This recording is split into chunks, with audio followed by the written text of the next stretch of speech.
El llamado de las tumbas. Era el año 2003 y recuerdo cada detalle de ese día como si hubiera ocurrido ayer. Tenía 15 años y estaba en Buenos Aires para el funeral de mi primo Javier, quien había fallecido en un accidente automovilístico trágico y repentino. La muerte siempre es una sombra constante en nuestras vidas, pero cuando alcanza a alguien tan cercano y joven, todo parece adquirir una dimensión más oscura. La tristeza se siente más densa, el aire se vuelve más pesado y los rostros familiares se tornan irreconocibles, deformados por el dolor. El cementerio estaba ubicado en un barrio antiguo de la ciudad, un lugar con mausoleos imponentes y lápidas que databan de hace siglos. Al entrar, una sensación de inquietud se apoderó de mí, aunque traté de ignorarla. Había estado en otros funerales antes, pero este lugar, este cementerio en particular, parecía diferente. Tal vez fue el cielo gris plomizo o el frío que se colaba por entre los huesos, pero desde que llegué sentí que algo no estaba bien. El cortejo fúnebre avanzaba lento y yo caminaba detrás de mi madre, tratando de mantener la compostura. Todo parecía borroso, como si la realidad se disolviera en un sueño lúgubre. La ceremonia comenzó y el sacerdote, vestido con una sotana negra, se puso a recitar oraciones mientras el ataúd de Javier se descendía en la fosa. El viento frío susurraba entre los árboles y las lápidas, creando una melodía perturbadora que retumbaba en mis oídos. Fue entonces cuando lo escuché por primera vez. Mi nombre, pronunciado claramente por una voz grave y masculina, surgió de la nada. Miguel. Susurró la voz, apenas audible sobre el rezo del sacerdote y el sonido de la tierra que comenzaba a cubrir el ataúd. Me quedé helado, el corazón me dio un vuelco en el pecho. Miré a mi alrededor, esperando ver a alguien, algún conocido que estuviera bromeando o llamándome. Pero no había nadie cerca de mí y las personas más próximas estaban inmersas en su propio duelo. La voz venía de una tumba cercana, una lápida antigua y desgastada por el tiempo, cuyas letras eran casi ilegibles. Me estremecí, sintiendo una opresión en el pecho, pero traté de sacudirme la sensación. Pensé que quizá el cansancio o el estrés del día estaban jugando con mi mente. Era un momento triste, después de todo, y uno en el que las emociones pueden desbordarse de formas extrañas. Sin embargo, la sensación de incomodidad persistió. A medida que el entierro terminaba y la gente comenzaba a dispersarse, me acerqué instintivamente a la tumba de donde creía haber escuchado la voz. La lápida, rota en sus bordes y cubierta de musgo, no revelaba mucho. Solo un nombre, casi borrado por los años: Esteban. Algo en ese nombre me resultaba vagamente familiar, pero no podía ubicarlo. Mi madre me llamó desde la salida del cementerio y me obligué a apartar la vista, sintiendo un extraño malestar que no pude identificar en ese momento. Esa noche, después del funeral, volví a casa con mis padres. Todo parecía normal, pero la sensación de haber escuchado algo en el cementerio me seguía persiguiendo. Me tumbé en la cama, agotado, pero no podía conciliar el sueño. Cuando por fin lo logré, me encontré con sueños extraños, llenos de figuras sombrías y un laberinto de tumbas y mausoleos que no parecían tener fin. El día siguiente pasó sin mayores incidentes, aunque la sensación de ser observado no me abandonaba. En más de una ocasión me sorprendí mirando por encima del hombro, esperando ver a alguien detrás de mí. Pero siempre estaba solo. Sin embargo, esa misma noche, la voz regresó. Estaba en mi cuarto, acostado, cuando la escuché de nuevo, clara y distinta. Miguel. Mi piel se erizó. La misma voz del cementerio, la misma intensidad grave y arrastrada. Esta vez no había dudas, no podía atribuirlo al cansancio o a un malestar emocional. Algo, o alguien, me estaba llamando. Miré alrededor de mi habitación, el corazón latiéndome con fuerza, pero no había nadie. La habitación estaba vacía, sumida en la penumbra. Cerré los ojos con fuerza, repitiéndome que no era real, que solo era mi imaginación. Pero cuando volví a abrirlos, vi algo que hizo que el miedo me golpeara como una ola helada. A los pies de mi cama, apenas visible en la oscuridad, una figura humana se erguía entre las sombras. Era un hombre, su rostro estaba difuso, como si una niebla lo cubriera. pero su presencia era inconfundible. «Escúchame», dijo la voz, ahora más clara, resonando en mi cabeza como si viniera desde dentro. «No me ignores». El terror se apoderó de mí, pero mi cuerpo estaba completamente paralizado. No podía moverme, ni siquiera gritar. Era como si algo invisible me sujetara, atado a mi cama por fuerzas que no comprendía. Quise cerrar los ojos, pero ni siquiera eso podía hacer. La figura permaneció ahí durante lo que me pareció una eternidad, su mirada, aunque borrosa, clavada en mí. Sentía el peso de su desesperación, como si de alguna manera estuviera intentando transmitirme algo que yo no quería oír. Pasaron los días, y las cosas no mejoraron. De hecho, empeoraron. La voz comenzó a seguirme a todas partes, no solo en casa. En la escuela, en el autobús, mientras caminaba por la calle, siempre escuchaba mi nombre, siempre en esa misma voz profunda y espectral. A veces era solo un murmullo, otras veces era un grito ahogado, pero siempre estaba ahí. Sabía que no podía contarle a nadie, nadie me creería. Era demasiado absurdo. Así que lo guardé para mí, mientras la sensación de locura se apoderaba lentamente de mi mente. Una tarde, mientras regresaba de la escuela, me crucé con un anciano que vivía en el barrio desde siempre. Era un hombre extraño, del que se decía que tenía conocimiento de lo oculto, de las cosas que no se debían mencionar. Sin razón aparente, se detuvo frente a mí, observándome fijamente con sus ojos acuosos y apagados. No había nada casual en su mirada, parecía estar escudriñando algo más allá de mi apariencia, como si viera directamente en mi interior. «Te están llamando», dijo con voz rasposa. Las almas errantes a veces buscan a alguien que las escuche para arrastrarlo con ellas. Sentí que un frío insoportable recorría mi espina dorsal. Intenté hablar, pero las palabras murieron en mi garganta. El anciano asintió, como si entendiera, y luego siguió su camino sin decir nada más. Esa noche fue la peor de todas. Desperté a las 3 de la mañana, una hora que siempre había asociado con las historias de terror, la hora muerta, cuando las barreras entre el mundo de los vivos y los muertos se debilitan. Esta vez, sin embargo, no era una historia que alguien me contaba, yo estaba viviendo mi propio infierno personal. La voz ya no solo me llamaba. La figura que antes veía a lo lejos ahora estaba al lado de mi cama, su rostro más nítido que nunca. Era el hombre de la tumba, lo sabía. Su piel era cenicienta, como si llevara años bajo tierra, y sus ojos eran pozos vacíos. Al acercarse, pude ver el nombre grabado en su chaqueta deshilachada, Esteban. «No debiste escucharme», murmuró, y su aliento olía a tierra húmeda y descomposición. Sentí que algo tiraba de mí, como si manos invisibles me estuvieran arrastrando fuera de mi cuerpo. Mi visión comenzó a oscurecerse, y por un momento creí que moriría ahí mismo, que me llevaría con él al otro lado, a ese lugar del que no hay retorno. Pero en el último segundo, mi madre entró en la habitación, despertada por los ruidos que no recordaba haber hecho. La figura desapareció, y yo, empapado en sudor frío, pude moverme nuevamente. No le conté nada. Solo me quedé en silencio, temblando, incapaz de articular las palabras. Después de esa noche, las cosas no volvieron a ser las mismas. La voz cesó, pero la sensación de ser observado nunca se fue. Cambié. Me volví más callado, más retraído. No podía dejar de pensar en lo que había sucedido. Y cada vez que pasaba por el cementerio donde enterramos a mi primo, me aseguraba de no mirar hacia esa tumba, la de Esteban. Sabía que, si lo hacía, él volvería. Y no estoy seguro de que pudiera resistir otra vez.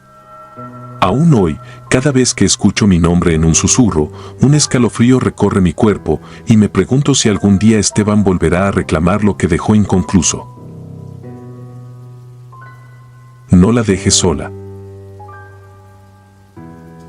Nunca he sido alguien particularmente supersticioso.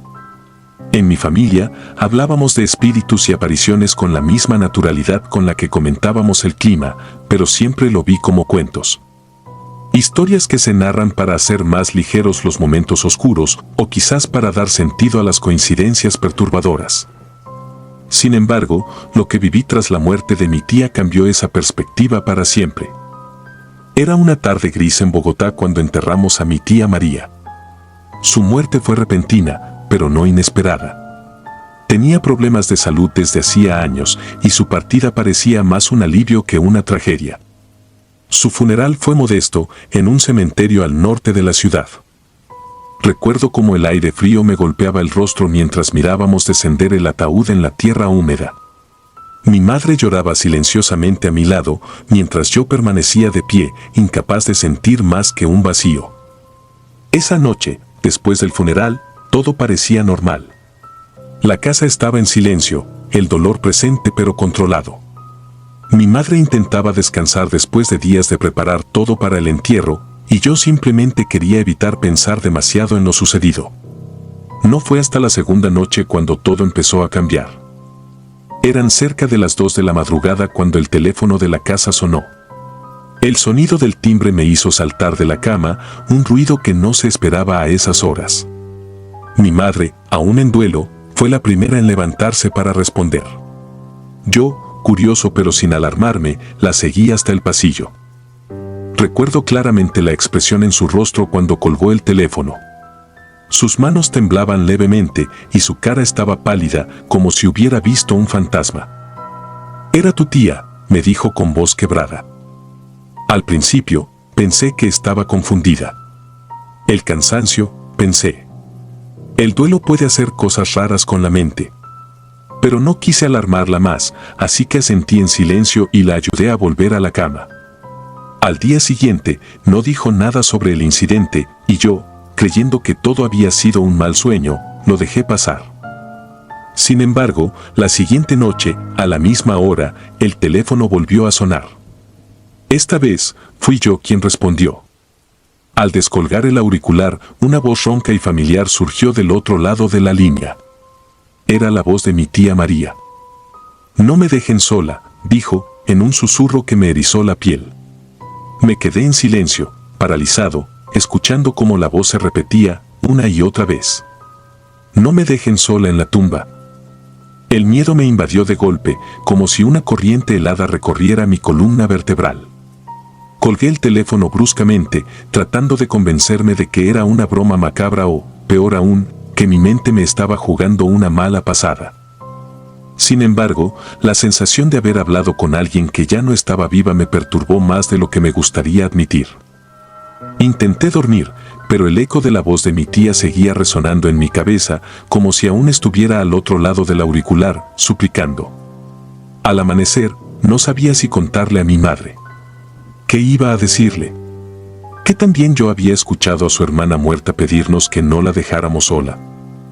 El duelo ya la tenía en una situación frágil, agregar más peso solo empeoraría las cosas. Esa tarde, decidí volver al cementerio. Algo dentro de mí no me dejaba en paz, una sensación de incomodidad que crecía con cada minuto. No sabía exactamente qué esperaba encontrar allí, pero necesitaba enfrentar esa sensación, de alguna manera. El cementerio estaba desierto cuando llegué. Caminé entre las tumbas, rodeado de ese silencio inquietante que solo se siente en los lugares de reposo eterno. El aire era frío y el sol apenas iluminaba el horizonte. Me acerqué a la tumba de mi tía, donde la tierra aún parecía fresca, como si no hubiera terminado de asentarse. Me quedé allí un momento, observando en silencio, esperando. ¿Qué? No lo sabía. La sensación de ser observado me envolvió de repente. Miré alrededor, pero no había nadie. Solo las tumbas, las cruces, las lápidas antiguas que parecían vigilar desde el pasado. Era como si todo el cementerio estuviera cargado de una energía extraña, una presencia que no podía ver pero que definitivamente sentía. Esa noche, la llamada volvió a repetirse. Esta vez, no respondí. Mi madre se adelantó, y aunque no dijo nada, vi en su rostro que había escuchado lo mismo. Su expresión de angustia era inconfundible, y aunque no lo mencionamos, ambos sabíamos lo que estaba pasando. Los días siguientes fueron una espiral de tensiones acumuladas. Cada noche, a la misma hora, el teléfono sonaba. Cada noche, la voz de mi tía nos pedía que no la dejáramos sola en la tumba. El miedo que al principio era solo mío, ahora lo compartía con mi madre. La tensión en la casa se sentía en el aire, como una cuerda a punto de romperse. El simple sonido del teléfono hacía que ambos saltáramos de nuestros asientos, con el corazón acelerado y las manos sudorosas. Después de una semana de llamadas ininterrumpidas, mi madre tomó una decisión. Recordando las antiguas tradiciones familiares, decidió organizar una misa especial para el descanso de su alma. Había escuchado de otras personas en la familia que, a veces, los muertos no encontraban paz, que necesitaban más de los vivos antes de poder irse definitivamente. La misa se realizó en la iglesia local. El sacerdote, un hombre mayor que conocía a nuestra familia desde hacía años, hizo una oración solemne. Mi madre se arrodilló frente al altar, susurrando plegarias con una devoción que no le había visto antes. Yo me quedé en la parte de atrás, observando todo con una mezcla de escepticismo y esperanza. Después de la misa, el sacerdote nos sugirió visitar la tumba de mi tía y llevar flores frescas como un símbolo de paz. Mi madre, siempre respetuosa con las tradiciones, accedió sin dudarlo. Esa misma tarde, fuimos al cementerio con un ramo de rosas blancas. El cielo estaba nublado y una ligera llovizna comenzaba a caer cuando llegamos. Mi madre se arrodilló frente a la tumba de su hermana y colocó las flores sobre la tierra. Murmuró una oración en voz baja, pidiendo perdón por cualquier ofensa que pudiera haber dejado el alma de mi tía inquieta. Me quedé unos pasos detrás, observando en silencio. No me atrevía a decir nada, ni siquiera a respirar demasiado fuerte, como si cualquier ruido pudiera interrumpir ese momento sagrado. Esa noche, el teléfono no sonó.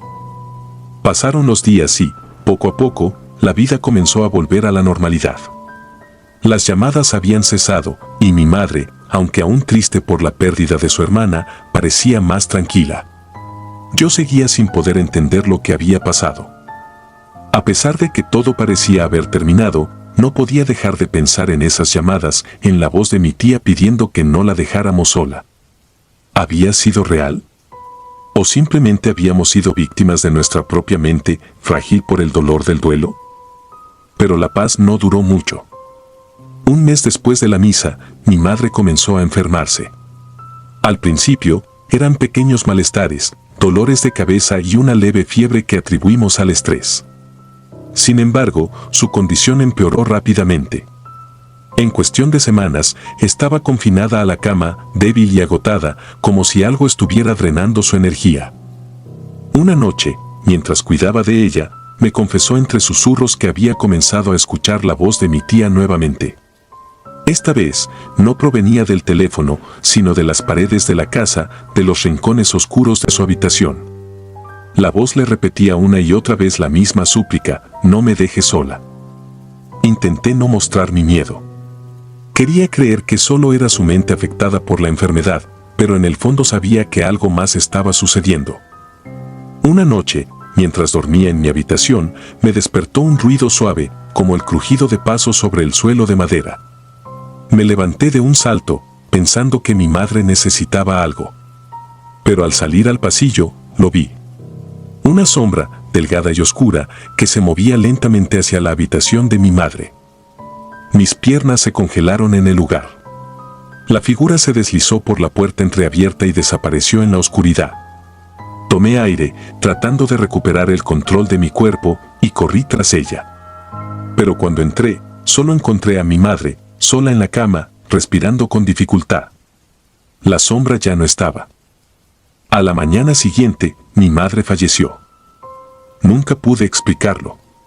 Nadie en la familia quiso hablar de ello, como si el solo hecho de mencionarlo pudiera traer de vuelta a ese extraño fenómeno. Después de su muerte, el silencio en la casa se volvió casi insoportable. No había más llamadas, no más voces en la oscuridad. Pero el vacío que dejó, tanto mi madre como el misterio que rodeaba la muerte de mi tía, nunca se llenó. Ahora, cada vez que escucho un teléfono sonar en la madrugada, mi corazón salta en el pecho. Y aunque no lo quiera admitir, a veces me pregunto si, algún día, esa voz volverá a llamar, pidiendo, una vez más, que no la dejemos sola. El funeral de mi primo. Era el año 1995, una época que, para muchos, se siente tan lejana como si perteneciera a otro mundo. Para mí, sin embargo, ese año sigue presente en cada pesadilla que me despierta por las noches. Fue el año en que enterramos a mi primo en un pequeño cementerio en las afueras de Ciudad de Guatemala. Un lugar que, aunque distante de la ciudad y el ruido, parecía más apartado de la vida misma. El funeral había sido un evento sombrío. Mis padres y tíos lloraban en silencio, cada uno intentando procesar el dolor a su manera. Mi primo, apenas unos años mayor que yo, había sido una figura cercana en mi vida, más un hermano que un primo. Su muerte, inesperada y brutal, dejó un vacío que nadie parecía poder llenar. Los adultos hablaban en susurros, pero yo escuchaba fragmentos de conversaciones. Algunos decían que lo encontraron en la carretera, atropellado. Otros, que había muerto en un extraño accidente. Pero lo que todos sabían, y nadie quería decir en voz alta, era que su muerte no había sido un simple accidente. Algo oscuro lo había rodeado en sus últimos días. Después del entierro, algunos de los familiares decidieron quedarse para rezar por su alma. Era una costumbre común en la familia, las vigilias se extendían durante horas, a veces toda la noche. Mis padres, siendo de los más devotos, me pidieron que me quedara con ellos. A regañadientes acepté. No quería estar allí, en ese cementerio que me parecía más frío que cualquier lugar que hubiera conocido antes. Cuando la oscuridad comenzó a caer sobre las tumbas, una niebla espesa cubrió el lugar. El aire se volvió más denso, casi como si fuera difícil de respirar. Mientras caminábamos entre las tumbas para encontrar un sitio adecuado para rezar, me di cuenta de que estábamos solos. El cementerio, que durante el día había estado lleno de familiares y amigos, ahora parecía desolado, como si el propio tiempo hubiera decidido abandonarlo. Recuerdo claramente el sonido de nuestros pasos sobre la tierra húmeda, el crujir de las hojas secas bajo nuestros pies. Las lápidas se alzaban alrededor nuestro como sombras silenciosas, cada una contando su propia historia de muerte y olvido. Fue entonces, en medio de esa atmósfera cargada, cuando vi algo que me hizo detenerme. Entre las lápidas, a unos metros de donde estábamos, vi a una niña. Estaba sentada junto a una tumba, vestida con un vestido blanco, descalza, con el cabello oscuro cayendo sobre sus hombros. Su figura era tan nítida que, por un momento, pensé que quizá era hija de alguno de los cuidadores del cementerio. Pero algo en ella no estaba bien. La forma en que estaba sentada, tan inmóvil, con la cabeza ligeramente inclinada hacia un lado, me provocó un escalofrío. Me acerqué, intentando hacer contacto visual, pero antes de que pudiera acercarme más, desapareció. No se desvaneció lentamente, como se esperaría de una sombra o una ilusión, sino que simplemente dejó de estar allí, como si nunca hubiera existido. Sentí que mi estómago se revolvía, pero decidí no decir nada a mis padres. Tal vez había sido solo mi imaginación, un truco de la luz o el resultado del cansancio acumulado. Quería creer eso. La noche continuó, con mis padres y los demás rezando en voz baja, pero mi mente no podía alejarse de lo que había visto. Cada vez que cerraba los ojos, la imagen de la niña volvía a aparecer en mi mente, como un eco persistente que no se disipaba. Un rato después, una de las ancianas del grupo, una mujer que vivía en las cercanías del cementerio, se nos acercó. Sus ojos, pequeños y oscuros, me miraron fijamente, como si supiera lo que había visto. Sin siquiera preguntarle, me dijo en voz baja: esa niña murió hace muchos años. No es la primera vez que alguien la ve. Un silencio incómodo se apoderó del grupo. Las palabras de la anciana pesaron en el aire como una sentencia. De repente, el frío del lugar se volvió más tangible y el viento que antes susurraba entre los árboles ahora parecía traer consigo voces lejanas. Nadie dijo nada más, pero en ese momento supe que algo no estaba bien en ese cementerio. Los días que siguieron al funeral fueron extraños. La tristeza por la pérdida de mi primo era constante, pero había algo más que me inquietaba. El rostro de la niña seguía apareciendo en mi mente y a pesar de mis intentos por olvidarla, no podía sacudirme la sensación de que había algo más detrás de su aparición. Una tarde, mi madre mencionó que algunos miembros de la familia planeaban regresar al cementerio para rezar de nuevo. Esta vez, no me pidieron que fuera, pero por alguna razón que no entendía del todo, sentí la necesidad de volver. Algo dentro de mí me empujaba a regresar a ese lugar.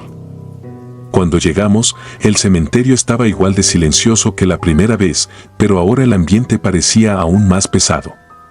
Mientras los demás comenzaban a rezar, decidí alejarme un poco, caminar entre las tumbas. Me dije a mí mismo que solo quería despejar mi mente, pero en el fondo sabía que estaba buscando algo o a alguien. Fue entonces cuando la vi de nuevo. La misma niña, con su vestido blanco, sentada junto a la misma lápida. Esta vez, estaba más cerca. Podía ver con mayor claridad su rostro, pálido y serio. Sus ojos, oscuros y vacíos, me miraron directamente, como si me estuviera esperando. No huí. Algo en su mirada me mantenía anclado en el lugar, como si sus ojos contuvieran una verdad que necesitaba descubrir. Di un paso hacia adelante, y en ese momento sentí un cambio en el aire. El viento se detuvo y el sonido de las oraciones de mis familiares se desvaneció. Era como si el mundo alrededor de nosotros se hubiera detenido, dejando solo a la niña y a mí en ese espacio suspendido. ¿Quién eres?, pregunté en voz baja, aunque sabía que no obtendría respuesta. Ella no dijo nada, pero se levantó lentamente, sus pies descalzos apenas haciendo ruido sobre la tierra.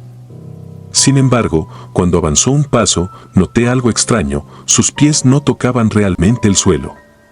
Flotaba a unos centímetros por encima de la tierra, moviéndose con una ligereza que no era natural. Mi cuerpo entero se tensó. Quise correr, pero algo me impedía moverme. En ese instante, la niña levantó una mano, apuntando hacia la lápida junto a la cual había estado sentada. Fue entonces cuando lo vi. El nombre en la lápida era apenas visible por el musgo y el tiempo, pero logré distinguir las letras: María, 1989. De pronto, todo encajó. La anciana del cementerio había mencionado que la niña había muerto hacía años. 1989, María. La niña no era una aparición sin sentido, había una historia detrás de su muerte, una historia que el tiempo había intentado enterrar, pero que su espíritu se negaba a dejar atrás. Unos segundos después, la niña desapareció de nuevo. Esta vez, no fue un alivio, sino una sensación de pérdida. Sentí que me había mostrado algo, que me había confiado un fragmento de su historia, y ahora estaba solo para procesarlo. Esa noche, volví a casa con una sensación extraña, como si estuviera cargando con algo que no me pertenecía. Durante los días siguientes, investigué sobre el cementerio, sobre la posible historia de esa niña, pero no encontré mucho. La mayoría de los registros eran vagos, y nadie parecía recordar claramente lo que había sucedido en 1989. Era como si la historia de María hubiera sido borrada, como si nadie quisiera recordarla. A pesar de eso, no podía dejar de pensar en ella. En su mirada. En el hecho de que su espíritu seguía vagando por el cementerio, esperando a que alguien la viera, a que alguien escuchara su historia.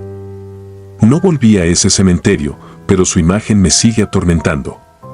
A veces, en las noches más silenciosas, cuando el viento golpea contra las ventanas de mi casa, puedo jurar que escucho su voz, llamándome, pidiéndome que regrese.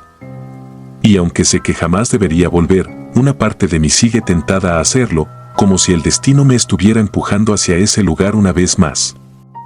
El funeral de mi primo fue solo el comienzo de algo mucho más oscuro, algo que no he podido dejar atrás. La muerte de María y su presencia en el cementerio siguen siendo un enigma que me persigue, una sombra que nunca se desvanece. A veces, me pregunto si alguna vez podré liberarme de ese recuerdo, de ese encuentro. Y otras veces, temo que nunca podré hacerlo. El funeral en Oaxaca. Hace 3 años, fui testigo de algo que jamás podré olvidar, algo que hasta el día de hoy sigue atormentando mis noches.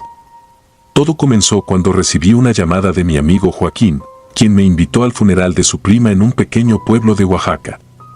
Sabía que él y su familia eran muy unidos, y aunque no conocía bien a la fallecida, acepté ir.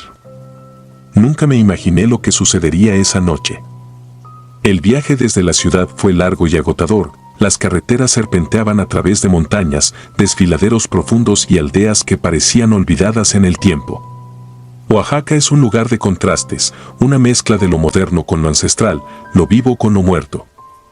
Recuerdo que, mientras manejaba, el cielo se oscurecía lentamente, dejando atrás el calor sofocante del día para dar paso a una brisa fría y húmeda que se sentía extrañamente inusual para la temporada. Llegué al pueblo al caer la noche, un lugar pequeño y modesto con casas construidas de adobe y calles empedradas. La iglesia, ubicada en el centro de la plaza, era lo más prominente y fue allí donde se llevaría a cabo el funeral. Al estacionar mi auto, fui recibido por Joaquín. Su rostro mostraba el cansancio de varias noches sin dormir.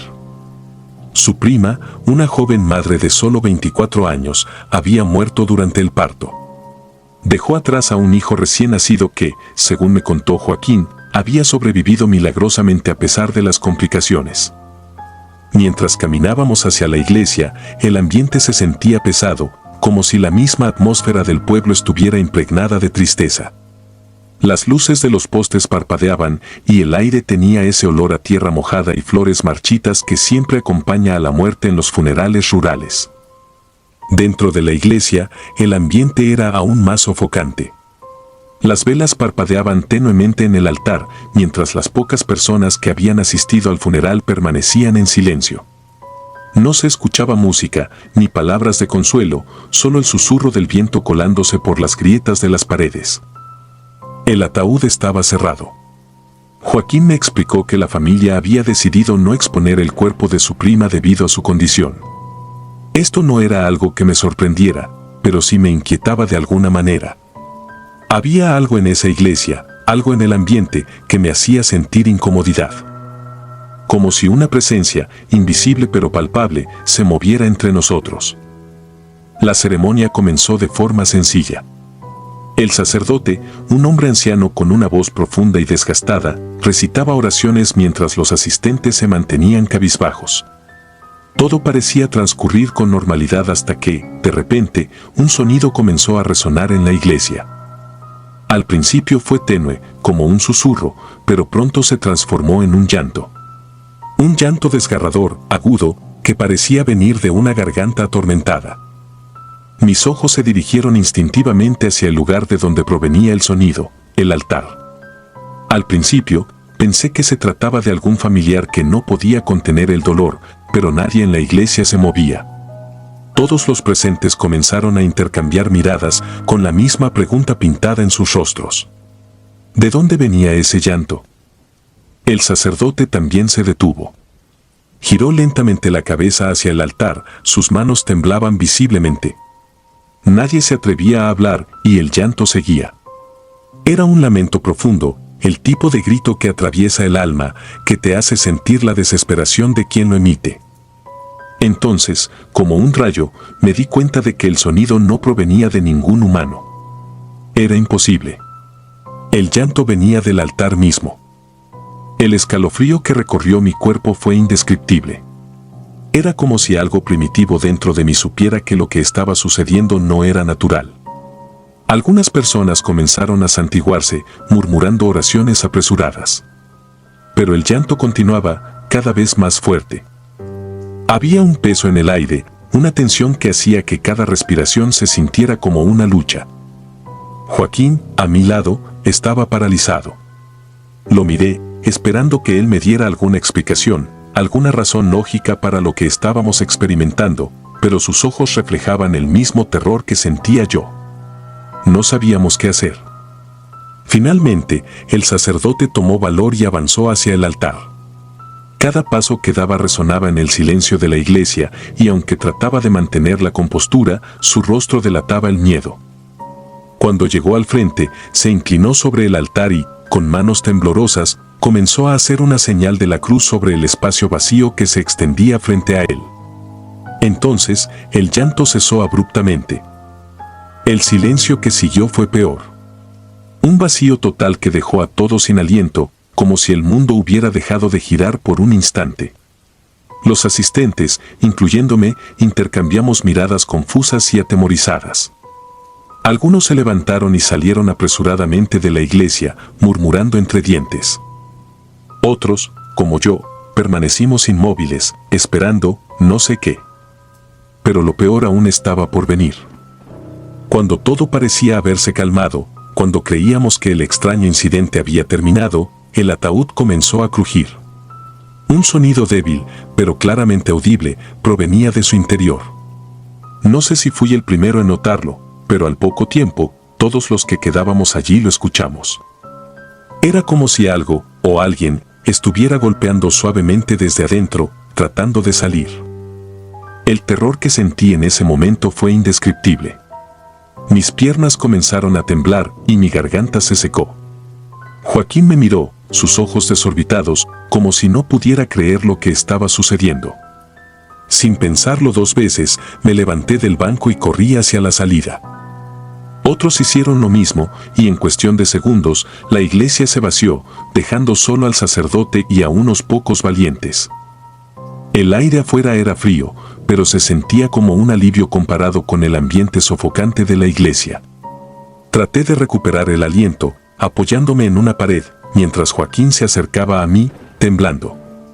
Ninguno de los dos dijo nada durante varios minutos. No había palabras para describir lo que acabábamos de vivir. Finalmente, el sacerdote salió de la iglesia, su rostro pálido como la cera. Se acercó a nosotros y, con voz quebrada, dijo que todo estaba bien, que lo que había ocurrido era solo el dolor manifestándose de formas que no comprendíamos. Pero yo sabía que no era así. Algo más estaba presente esa noche, algo que no pertenecía a este mundo. Después de ese día, nunca volví a ver a Joaquín. Me enteré por amigos en común que su familia había dejado el pueblo poco tiempo después del funeral. Decían que su prima, la joven madre, nunca había encontrado paz, que su espíritu seguía vagando por el lugar, llorando por el hijo que nunca pudo conocer. Algunos aseguraban que, en las noches más oscuras, aún se podían escuchar sus sollozos en las inmediaciones de la iglesia, pero yo nunca quise volver para comprobarlo. La experiencia en ese funeral me marcó profundamente. Nunca había sido una persona supersticiosa, pero desde entonces no puedo evitar sentir una conexión extraña con lo que no puedo explicar. A veces, en el silencio de la noche, cuando cierro los ojos, todavía escucho aquel llanto. Me despierto en medio de la oscuridad, esperando que desaparezca, pero siempre está ahí, latente, como un eco lejano que nunca se desvanece por completo. Sé que muchos no creerán esta historia, que pensarán que es solo producto de la sugestión o del miedo colectivo. Pero yo estuve allí. Yo escuché el llanto, vi el terror en los ojos de quienes compartieron ese momento. Y aunque trate de alejarme de esos recuerdos, siempre estarán conmigo, como una sombra que me sigue a donde quiera que vaya. Al final, hay cosas en este mundo que no podemos comprender, cosas que desafían nuestra lógica y nuestra razón.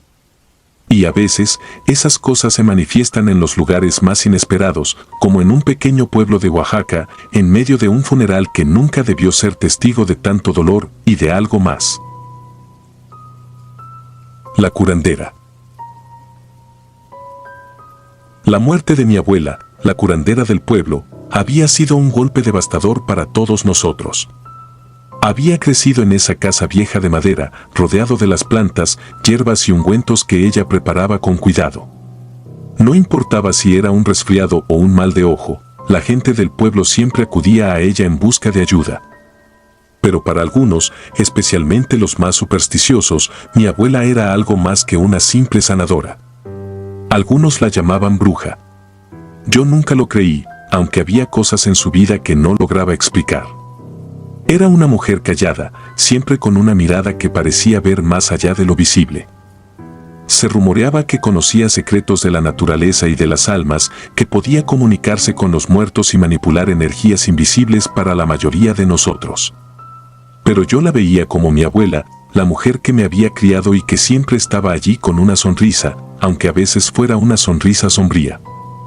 La noche antes de su muerte, tuve un sueño extraño, aunque en ese momento no lo reconocí como una advertencia. Soñé con su casa, pero estaba vacía, las sombras se alargaban grotescamente y el silencio era profundo, opresivo. Algo me llamaba desde la oscuridad de una esquina, una voz suave pero insidiosa que me hizo despertar cubierto de sudor frío. No le di importancia. Mi abuela ya estaba vieja y frágil, y aunque había mantenido su energía durante mucho tiempo, sabíamos que su tiempo se acercaba. Murió en silencio, en su cama, rodeada por algunas de las mujeres del pueblo que le debían favores y respeto. Yo no estaba allí cuando exhaló su último aliento, y siempre me lo reprocharé. El funeral se organizó rápido. En el norte de Brasil, con el calor y la humedad, los cuerpos no pueden esperar mucho para ser enterrados. Su ataúd, de madera oscura y sencilla, fue colocado en la pequeña sala principal de su casa, la misma casa donde había vivido durante más de 50 años. Llegaron decenas de personas. Los que habían recibido sus cuidados, aquellos que la temían y los que simplemente estaban allí por la tradición. Las velas, colocadas alrededor del ataúd, parpadeaban suavemente mientras la gente rezaba en voz baja. Sin embargo, el ambiente no era de paz, como debería ser en un funeral. Era pesado, tenso. Como si el aire estuviera cargado con algo invisible, algo que solo los más sensibles podían notar, pero que todos sentían. La primera señal de que algo no estaba bien ocurrió cuando las velas comenzaron a apagarse, una tras otra, como si una corriente invisible recorriera la habitación. Mi madre, que estaba sentada cerca del ataúd, me miró con los ojos bien abiertos, pero no dijo nada. Nadie lo hizo. Fue como si estuviéramos atrapados en un silencio incómodo, demasiado aterrados para hablar. Algunos se levantaron para encenderlas de nuevo, pero a medida que las llamas se reavivaban, el ambiente en la sala se volvía más helado. El calor sofocante del exterior no podía penetrar la atmósfera gélida que había descendido sobre nosotros. Uno de los ancianos del pueblo, un hombre encorvado y callado que había sido amigo de mi abuela durante décadas, murmuró algo apenas audible mientras observaba el ataúd con una mirada que me llenó de inquietud. Mi abuela no había terminado un ritual antes de morir, dijo en voz baja. No le presté atención. Me parecía una de las tantas supersticiones que rondaban en el aire, una explicación irracional a lo que, en mi mente, solo era una coincidencia. Pero cuando llegó el momento de cerrar el ataúd, el silencio se volvió casi insoportable. Recuerdo el sonido de la madera crujiendo cuando uno de los hombres levantó la tapa del ataúd para sellarlo. En ese preciso instante, sentí una corriente de aire frío que me rozó el rostro. No era posible. Todas las ventanas estaban cerradas y fuera no había ni la más mínima brisa. El frío se hizo más intenso y entonces vi cómo las velas, todas, se apagaron al unísono. La oscuridad fue inmediata, interrumpida solo por los pequeños destellos de las llamas moribundas. Hubo un murmullo entre los presentes, pero nadie se movió. Fue entonces cuando sucedió. Mientras los hombres intentaban bajar la tapa del ataúd, el cuerpo de mi abuela, que hasta ese momento había estado inmóvil, comenzó a moverse. Al principio, pensé que mis ojos me estaban jugando una mala pasada, que era una ilusión provocada por el miedo y la tensión. Pero no. El cuerpo, rígido por la muerte, se enderezó lentamente, como si alguna fuerza invisible lo estuviera levantando. Grité, pero el sonido se quedó atrapado en mi garganta.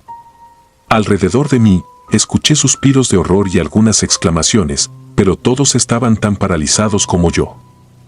El cuerpo de mi abuela, con los ojos aún cerrados y el rostro inerte, se sentó en el ataúd. No puedo describir con precisión el terror que sentí en ese momento. Era como si el suelo hubiera desaparecido bajo mis pies, como si todo lo que sabía sobre la vida y la muerte se hubiera desmoronado en un instante. Los hombres que sostenían la tapa dejaron caer la madera, que resonó con un golpe sordo cuando chocó contra el suelo. Nadie se atrevió a acercarse. De repente, la puerta de la casa se abrió de golpe, como si hubiera sido empujada por una mano invisible. El viento frío que entró me hizo estremecer hasta los huesos. Fue entonces cuando escuché una voz. Era un susurro, un murmullo casi inaudible, pero lo suficientemente claro para que lo entendiera. No era la voz de mi abuela, pero tampoco era una voz humana. Venía de todas partes y de ninguna. No está terminado, dijo.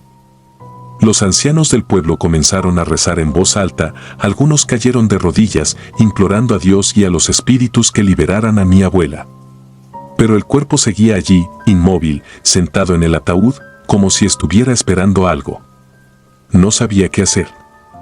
Mi madre, que estaba de pie a mi lado, me agarró el brazo con tanta fuerza que sus uñas se clavaron en mi piel. La miré, pero ella no despegaba los ojos del cuerpo de mi abuela. La atmósfera seguía cargada, opresiva.